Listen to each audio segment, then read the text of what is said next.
Anti-price gouging laws are usually instituted in order to protect people that have been affected by some sort of emergency situation. If there is an earthquake and a whole bunch of buildings and factories have been destroyed, there is a scarcity of resources that people need. People will criticize businesses that raise prices because, how dare you exploit these people who are suffering? Walter E. Williams wrote an article called "It's Not Price Gouging, It's the Free Market." The price system is useful in normal times and in times of emergency, because if the price goes up, people are incentivized to conserve on whatever necessities they want to buy. If government comes in and keeps the price too low, there will be shortages and people will hoard these supplies, and there isn't enough for everyone to go around. If there's a blackout or expected blackouts, people may want to buy a flashlight. If companies aren't allowed to charge higher prices for flashlights, then a family may buy 4 flashlights, for each member of the family. But if they increase due to the increase in demand relative to the supply of flashlights, then people will economize and maybe just buy 1 flashlight. Allowing prices to rise in an emergency situation are important to prevent hoarding and to conserve these resources that are scarce. You can't get around that. Like, no matter what you do with the prices,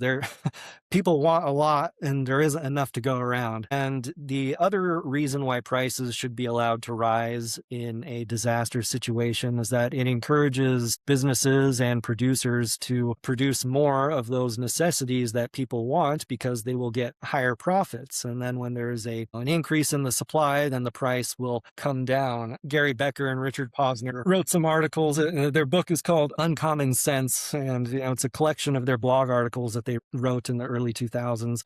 Hurricane Katrina was a big disaster that hit the southern United States, and people were critical of the oil companies for raising prices of oil. A lot of the oil manufacturers were hit hard by the hurricane. Because there was a restricted supply, they could charge higher profits that encouraged the producers that were still functioning to produce more than they were before, and then it encouraged oil companies to get back online faster. It sounds bad that you're going to earn profits in a disaster scenario, but if you really want to alleviate the shortage, then you need to allow people to earn profits off of supplying what people need in a national emergency.